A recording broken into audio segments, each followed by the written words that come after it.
The game starts in 35 minutes.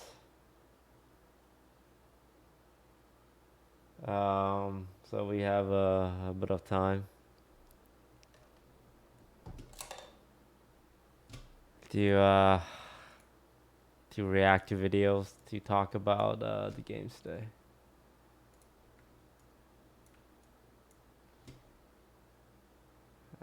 There we go. Um,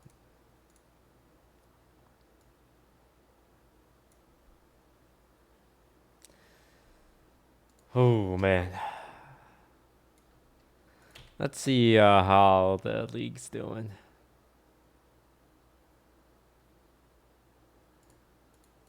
Fans, Knights Arena. So they finally changed the tiebreakers to not just be rounds but maps first, which is like the right thing to do. I just wish they did it for the first split, because if it was the first split, we would have gone one extra point. And if we lose playoff qualification by 1 point, I'm gonna get upset. We lost 1 point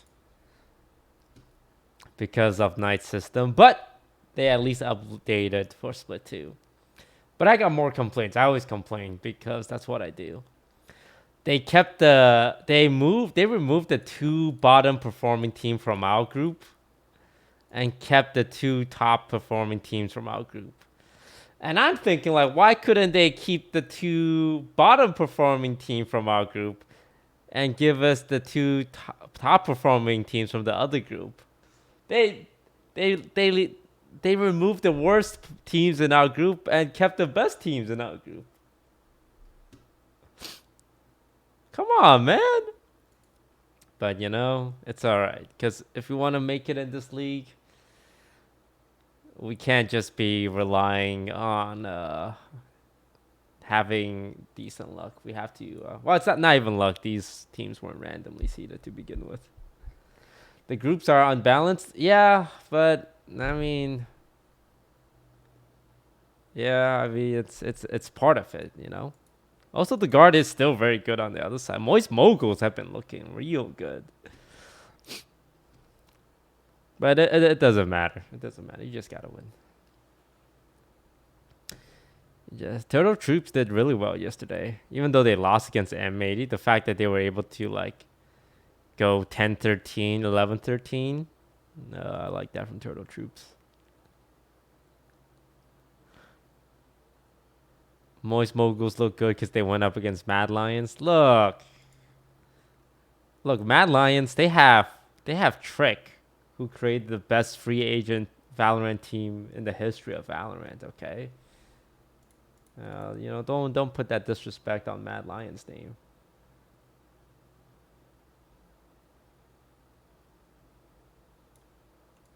Also, Moist Moguls, I think, are just playing good, and hopefully we play good today.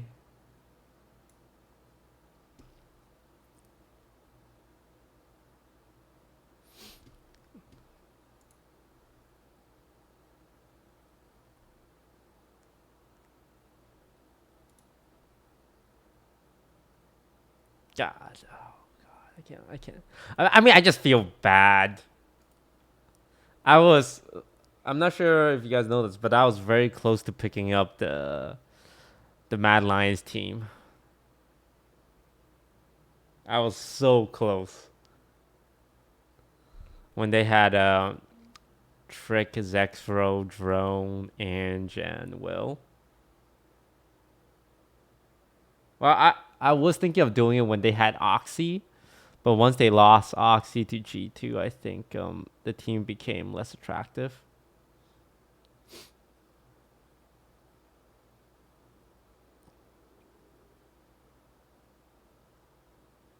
And there was a world where I would have gone into like a bidding war against Mad Lions, because they were also looking at that exact same team. And I was like, well, I don't really want to do a bidding war.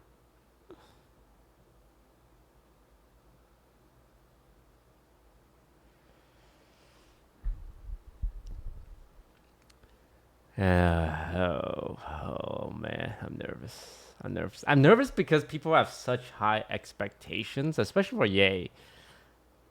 Like I feel like if Ye doesn't drop a hundred bomb, people will call him washed because the Valorant scene, they're fucking ruthless. Like I've been seeing all the comments about Tens lately. It's like, whoa. I mean, Tens is such a nice guy. He never talks shit to anyone. And like people are coming out of the woodworks like, yeah, Tens, you lost a couple of games, not feeling good. Well, now's my chance. It's like if Tens was like a big jerk or like talked up a big game, like I would understand. But like Tens has always kind of like just kept to himself. Like I think it doesn't help that the Sentinel social media guy is just like constantly talking so much shit. Like little bro actually think he's on the team.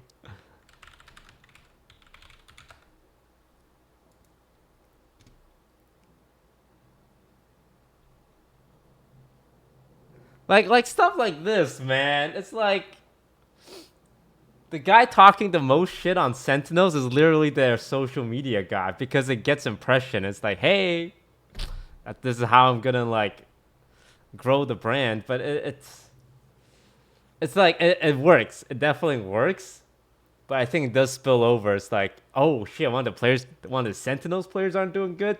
Well, they've been talking a lot of shit, so I'm gonna go in on them now. I think the Sentinel shit talking made sense when they had like Zoms and Dapper, because they are like shit stirrer, but like Tens is pretty quiet. The two Brazilians like don't really engage. Who else? Who else is on that team? Zekken? I don't think Zekken talks a lot of shit. Def, yeah, I've never seen Def talk shit. Like Marv, I see it. Or like Sinatra when he was on the team, that makes sense. But it seems like there's definitely a disconnect between the social media guy constantly talking shit to everyone and like someone like Tens who's like pretty quiet.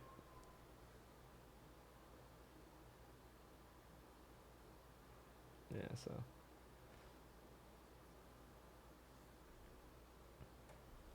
Toes, how does it feel to be someone who pays for a check mark? I don't pay for my check mark.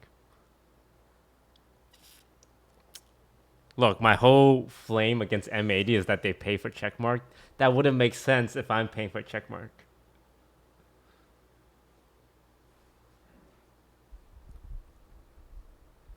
I say that you're verified. Yeah. Even the gold check mark?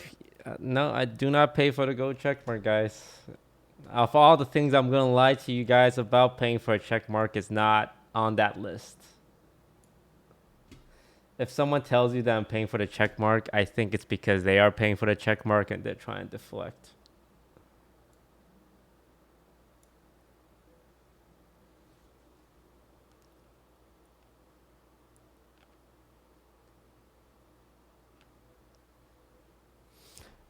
All celebs lost theirs? Well, huh? I don't think all celebs lost theirs. I mean, some celebs probably lost theirs. Like Elon Musk still has his check mark.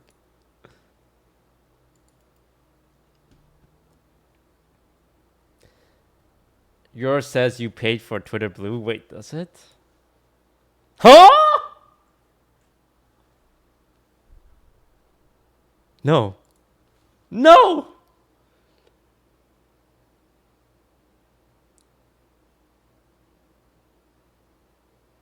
I've become a nobody. Beyonce lost hers. Wait, what? Not Beyonce. Where's your checkmark, Beyonce? They remove all legacy checkmarks? I didn't have a legacy checkmark. Rihanna? Rihanna pays for Twitter Blue?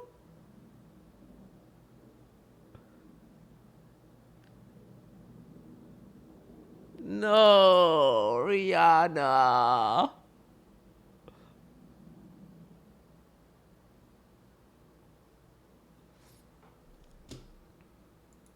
Do I still have my golden check mark?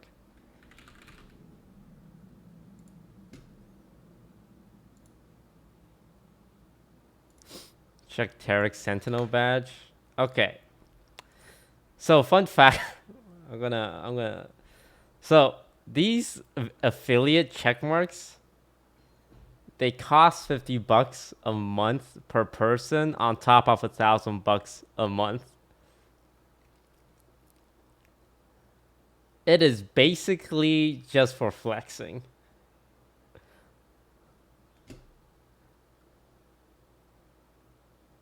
Exposed? I'm pretty sure this is public information. I think people just don't know about it because they don't look into it. So Sentinels is paying $1,000 a month plus $50 a month to have 150 bucks. It's cool. I mean, it's cool. Like that's what you're paying for. You're paying for it's cool. I mean, that's what Elon Musk's strategy is. He's counting on the fact that people want to be cool, and it's working because orgs are paying like, it's like, hey, we want that special badge.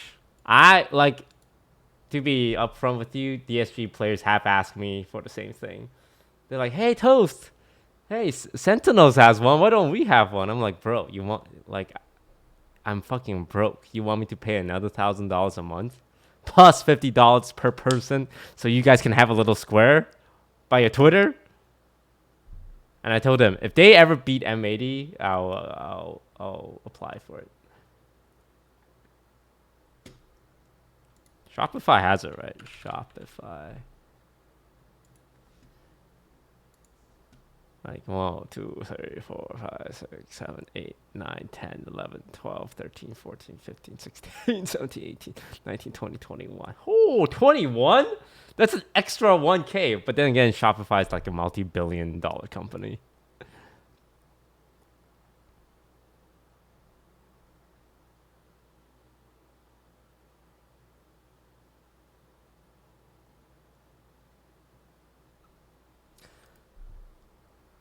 I mean, Sentinels is the type of brand that will.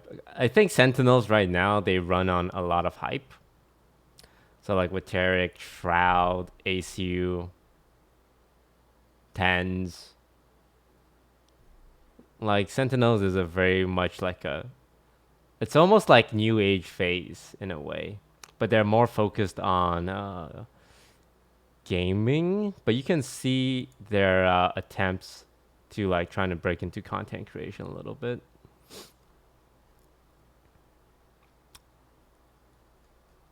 Their announcement of their replacement for their coach was kind of weird.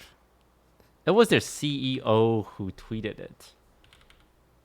And I think this guy, Rob, saw me and Ludwig, like as CEOs, engage in the community and was like, hey, maybe I should try that.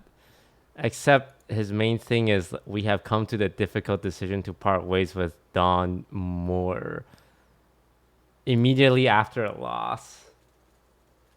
And that stood out to me. It's like, don't you have a Sentinels Twitter for stuff like this?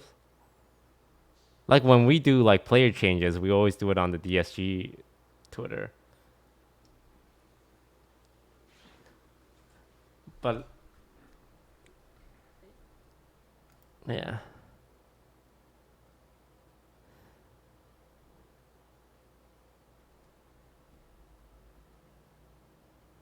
What about when you drop the GC stuff? Oh, that was just funny.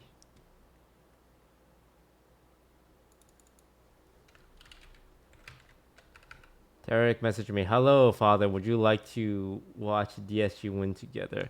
Fuck you. All you do is jinx me and pray for my downfall.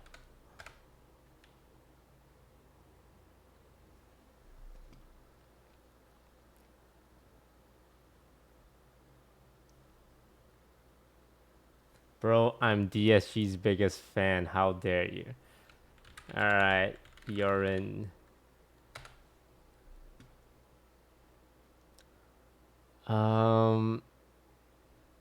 Oh yeah, EG put out a banger tweet that did numbers. Their most popular tweet of like the Twitter account ever. And I'm like, God damn, well done, EG. Finally putting out bangers. Where is it?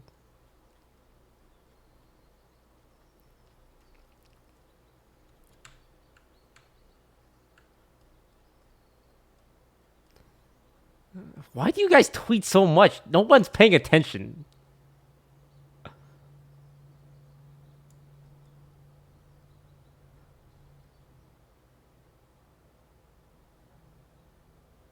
He got that jog in him. One reply, one retweet, 40 likes. Who the fuck retweeted this? Who are you? You work for EG or something?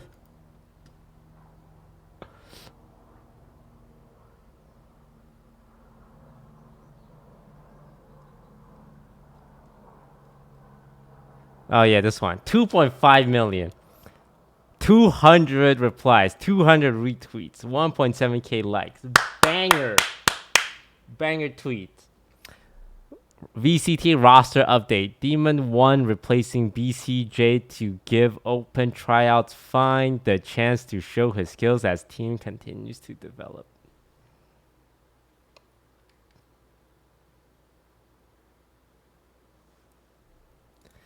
The biggest, most engaged tweet EG has ever put out was them tweeting out something so nonsensical that it united everyone in the Valorant scene. We have Fnatic Durke replying, Moist replying, Crew of Brazilian. Everyone's like, what is this? What are you guys talking about?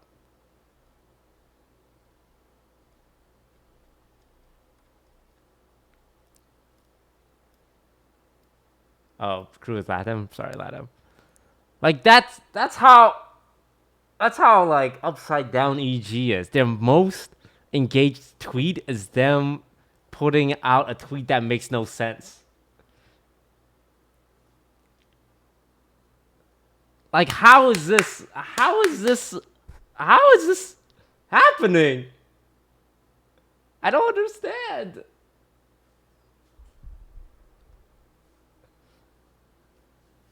Also, I just want to say DSG's been try to get Demon 1 year ago. And after like 6 months, EG's like, hey, this Demon 1 guy is kind of good. Maybe we should play him. It's like, bro, we've been telling you. We've been telling you Demon 1 was good.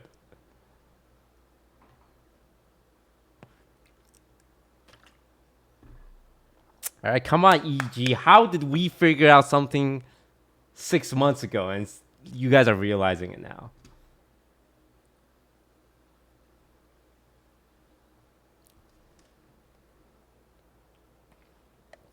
BCJ was the best player. I don't pay too much close attention. I'm rooting for Demon 1, though.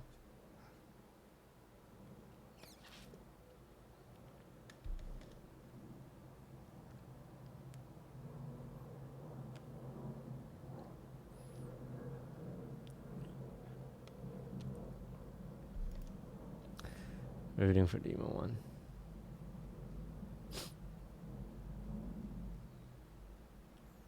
I remember when Tarek was watching the EG game and I messaged him, hey, can I join? I want to, like, shit on EG at the org, but not the players. I feel like all the players are very chill and nice. The most important thing when we roast orgs chat is to know that we are roasting the org, not the players. The players have nothing to do with it. The players are just trying to make a living out here right now. Right? It is a tough economy in esports. They're just here trying to play their games, trying to get a win, trying to survive. But it's the orgs that I got a problem with.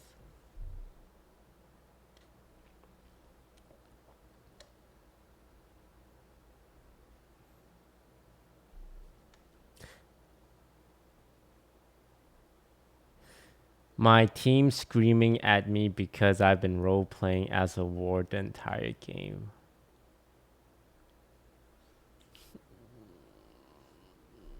Like, what's the thing you're going for? Like, what is evil geniuses? What are you guys? Like, what are your values?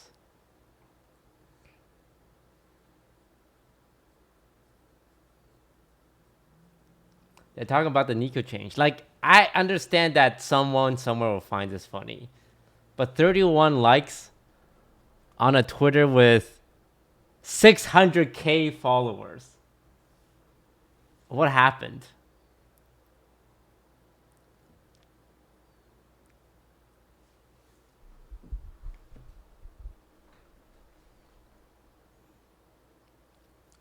Like, if you tweet something that gets 30 likes, how does that translate to you making money? How does that pay for your entire social media team?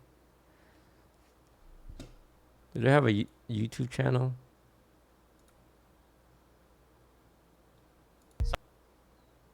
$2K views? 2.5K views? The title is We Played Bad, How It All Fell Apart. The rough start to a disappointment. Even your own YouTube channel is roasting yourself.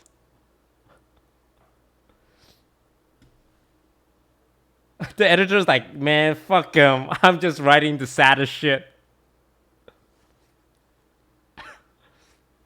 So my question is, like, I know I'm just roasting them, but more like, how are you, EG, getting the money to hire a full-time editing team, a full-time like a camera crew, like that little graphic, that's a effects editor. I mean, I thought Gigi was pretty good. Like this camera shot, someone brought a camera to the office, set it up, fix the aperture, the lens, swap them out, get lighting. That's a guy who is getting paid. Right? Like his day rate is like $200, maybe $300. They're on like a 7 winning streak, but they've been playing pretty badly recently. Audio guy, microphone, someone holding the boom mic. Are they using like a lapel mic? And I don't really think they're a threat, but that much more clean to beat. They playing well. Like, you have to understand just the basic economics of all of these things, right? And this gets 2K views. They're not gonna make money off YouTube revenue.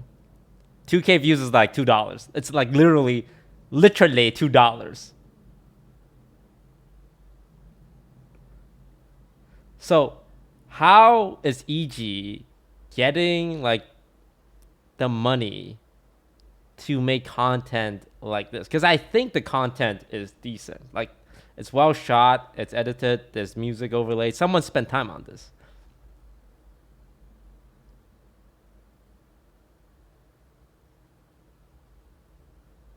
So I'm just curious at how the economy work here.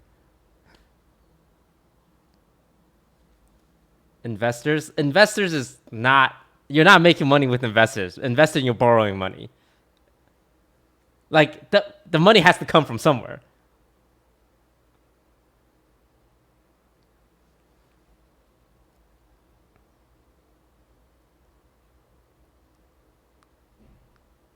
They're sponsored by Wolves. Again, guys, I understand the sense that like they have investors and they have sponsors. But that money, once again, is essentially borrowed money. Do you, chat? I don't know how to explain. Like, saying they're making money off sponsors does not solve the issue of like where they're actually making money from. Because they're getting sponsored by an investor. They're getting money from investors. That means that's money they have to like return. Or like give them returns on. It's like, oh, you gave us 100K? Well, now you get like 1% revenue or 2% revenue. What's that revenue? That's the question. What's that revenue?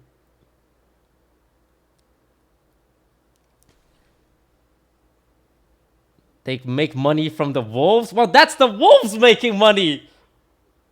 Okay, the Wolves probably have like merch and probably like sell broadcasting rights. That's not EG making money, chat.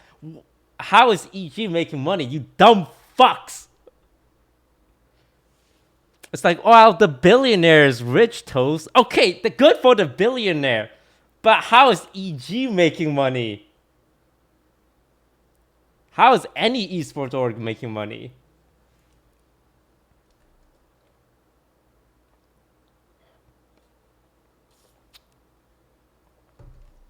And if they're not, then why, like, then how do esports survive? You guys don't, guys, esports is dying because no one's making money, and it's like, it feels like no one understands that this is a problem. You guys can't just keep taking investors' money and spending it and not making money. None of this makes sense. Nobody I feel like I'm going crazy.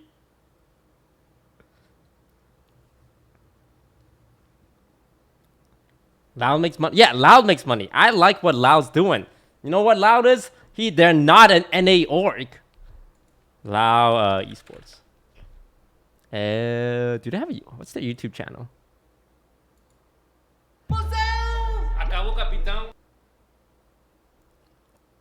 See, 200k views. Then they got some 60k, 100k views, 150k views. You can sell that. You can make money off that. Right? You can promote products to enough audience that enough audience buy and justify the sponsorship. That makes sense to me. This is logical. This makes so much sense. I can see how people make money from this. All right. You know what I can't see? I can't see how people make money from 2k views. I can't. I can't.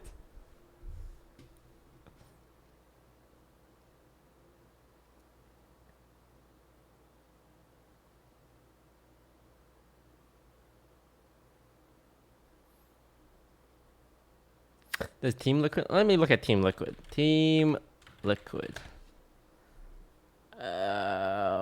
What's the main channel? Team Liquid. Okay, what's their most popular videos? Disguised toast, two people talking. Disguised toast, two people talking. Disguised toast, two people talking. Disguised toast. Disguised toast. See, I can see how Team Liquid makes money. It's because they got some banger content. Like, goddamn. I would spend money on this. This is good promotion. Alienware, well done.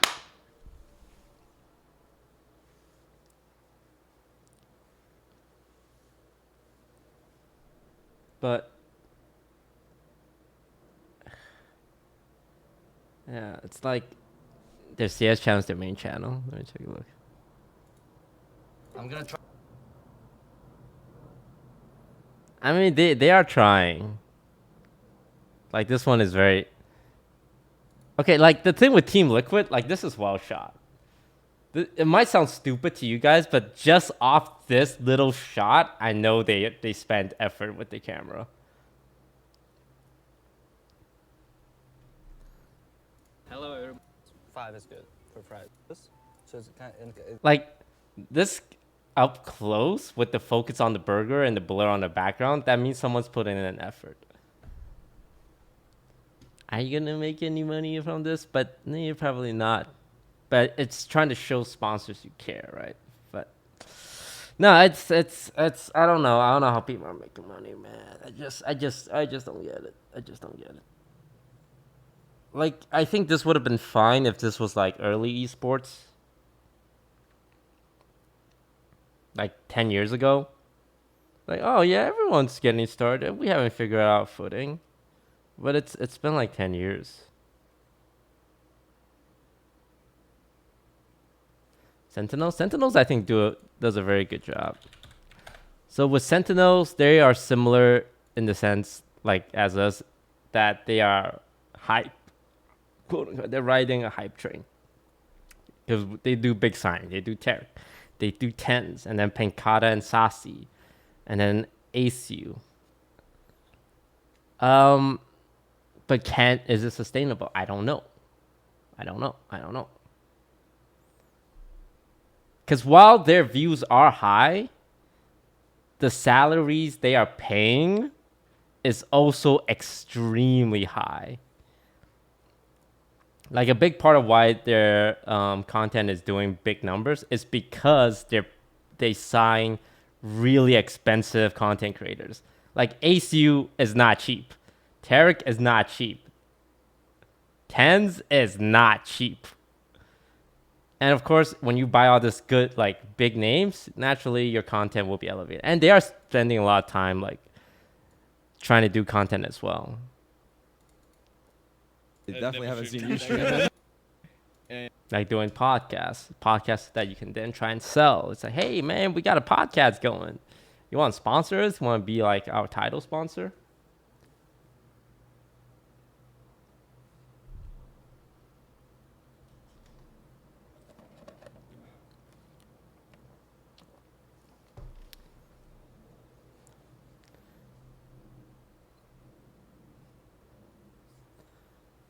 It's not the org's fault. It's the publisher who's not really willing to split the revenue with the orgs. First of all, it is the org's fault. It's not like they got into it knowing the publisher will not share their money. It's like they ask Riot, hey Riot, will you cut us a piece of the pie? And Riot says no. And then they get into it. It's like, hey, we're broke now. It's like, well, bro, you knew that when you fucking went into it. Like, it would be nice. And that's like a longer term conversation. If there was a way to work more closely with these game publishers to like do revenue split, but it's something that's up to the publisher. Like Fortnite has creator code, right? Fortnite has creator code. Dota has the international. CS:GO have those stickers. So there are other like game developers that do work with teams, and I know Riot is trying, and it's gonna take a while to convince them, but it's like an ongoing conversation. And I think the economic downturn recently will help those discussions because, yeah, truthfully, these orgs need help. As much as we wish that it is sustainable without the developers stepping in, but like the orgs do need help from the developers. Like it doesn't have to be something big.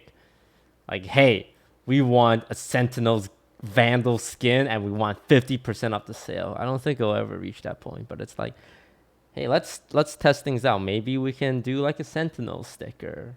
And then we get like 10% off the net gross income. And then maybe that goes well and we can talk more, right? But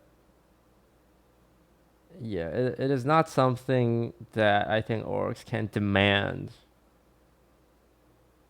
from Riot because they've never really did stuff like that. And the Champions bundle recently is another like step in the right direction. The Champions bundle, I believe, is split between all the orgs. And they help out by like paying some stipend for the franchise team. So Riot is trying, but everyone's still just trying to find out the most sustainable way to do all of this.